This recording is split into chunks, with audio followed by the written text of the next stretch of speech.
कहिया तोहर शादी छियौ कहिया माटी कोरबा आगे सुनमा कहिया माटी कोरबा आगे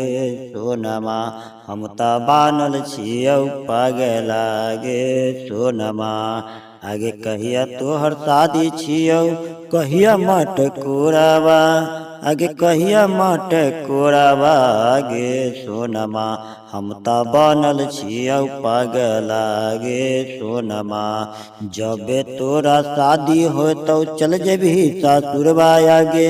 चल जेबी ससुरबा आगे सोनमा हम त बनल छियौ पागल आगे सोनमा कहिया तोहर शादी छियौ कहिया माटी कोरबा आगे कहिया हो मटकोरबा आगे सोनमा हम त बनल छियौ पागल आगे सोनमा जबे तोरा शादी हो तो चल जेबी ससुरबा